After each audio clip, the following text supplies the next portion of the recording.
ky është një proces i cili kalon përmes meritës, por pa dashur të them që gjithçka në këtë proces shkon fjoll, sepse me siguri, si çdo proces tjetër, ka dhe ky ato defektet e veta, që ne përpiqemi t'i adresojmë vit pas viti. Keni parasysh që edhe vlerësimi i meritës përderisa edhe në rastin kur bëhet një vlerësim prap janë njerëzit që vlerësojnë, ka dhe anën e vet subjektive. Kështu që pa vënë në dyshim që ata të cilët e kanë fituar mundësinë për të vazhduar me një kontratë njëvjeçare e meritojnë këtë mundësi. Duhet t'ju them atyre që nuk e kanë fituar këtë mundësi që të mos ndjehen të përjashtuar dhe absolutisht mos mendojnë që janë më pak të Zot. Thjesht në një moment caktuar nuk kanë mundur të jenë dukshëm më të mirë se sa të tjerët që ja kanë dalë. Duke marrë një kështu jehon pozitive nga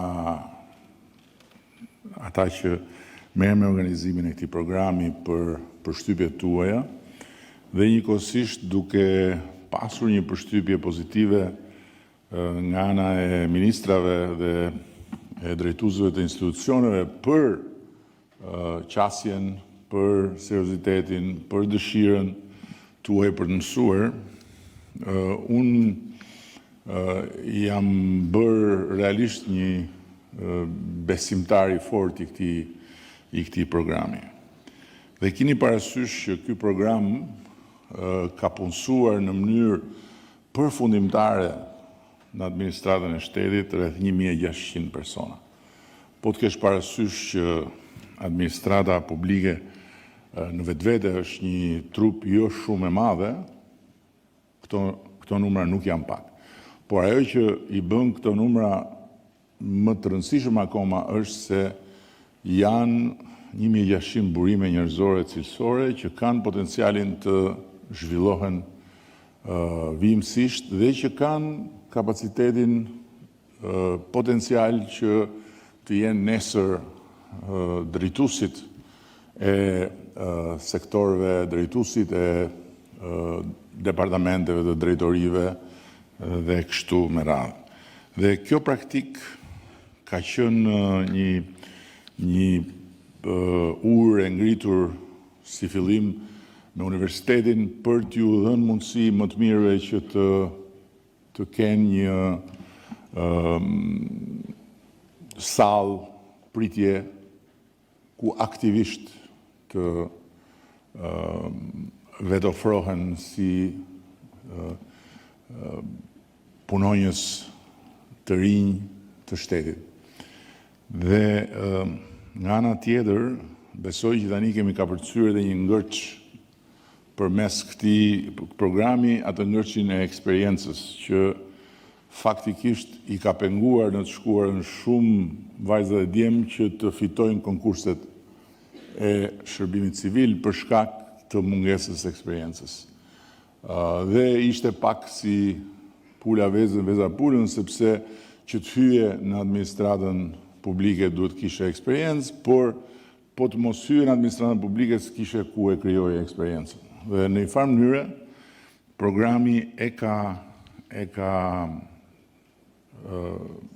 garantuar këtë tranzicion. Unë besoj që ata cilët folën në videot propagandistike të agjencisë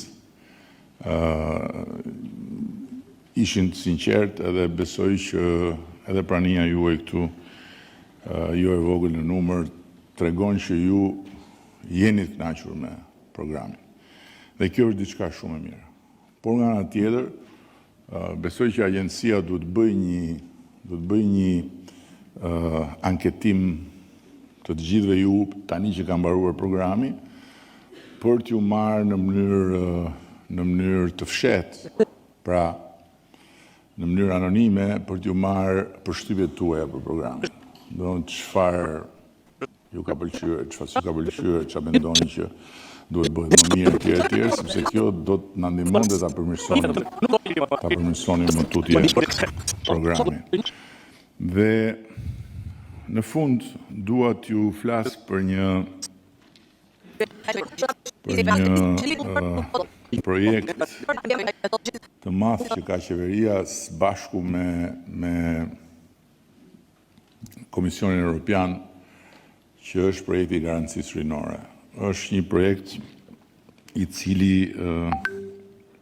ka si synim të identifikoj dhe të aktivizoj të rinjt që kanë potencial, por që nuk janë aktiv në kërkimin e rrugës së nxjerrjes më të mirës nga vetja.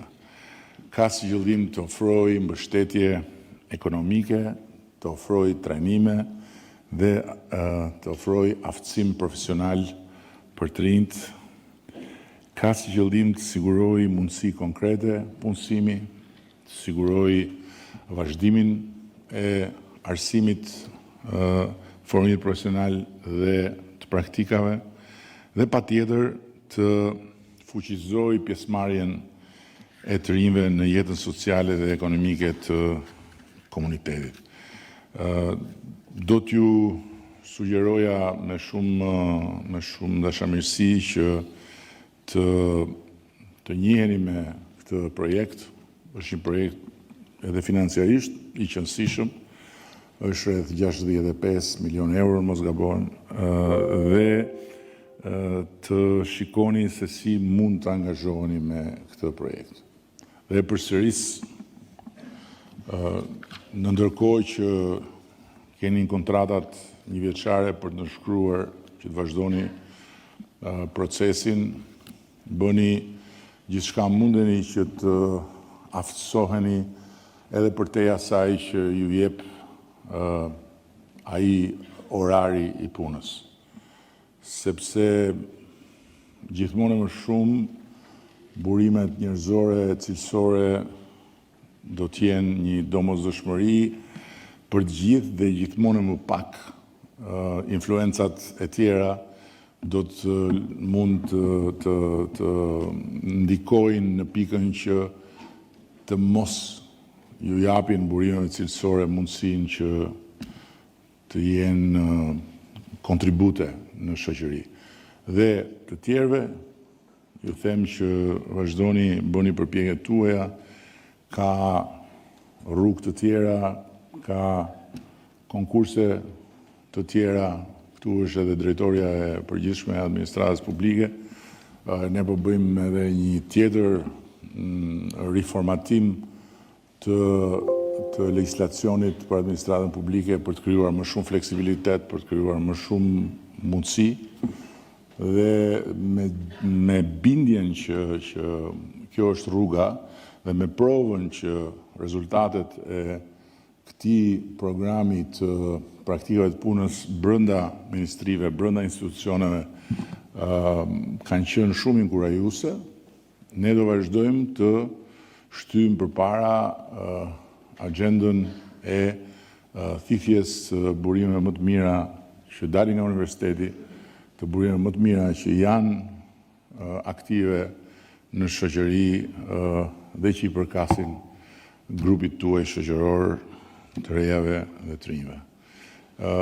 Ju falenderoj shumë edhe falenderoj posaçërisht dy vajzat që janë shumë të angazhuara dhe që me shumë sukses për përballojnë një proces moderimi të këtij aktiviteti. Dhe duke u lënë fjalën atyre, ju uroj sinqerisht sukses, besim, edhe mos u dorëzoni asnjëherë për të realizuar ëndrat që shikoni me sy hap.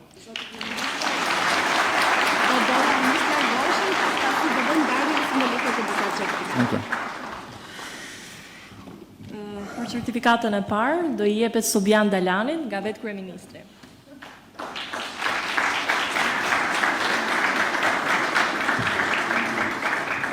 Certifikata e dytë i jepet Sara Xhepit nga ministri Zoti Gonxha.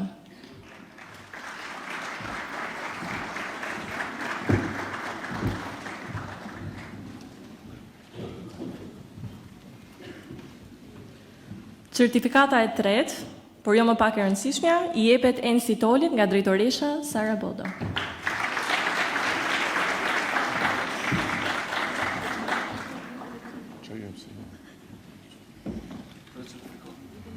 Si shqetësuar.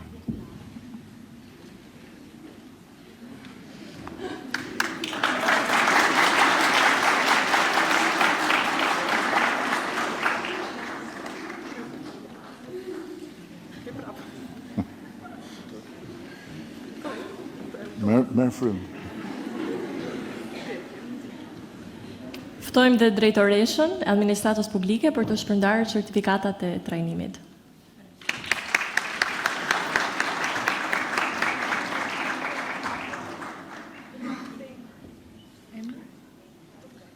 Ensi Toli.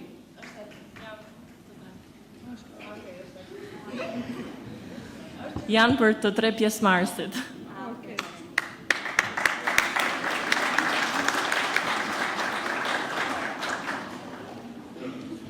Ke dy që po e humbe njërën, ke tjetër.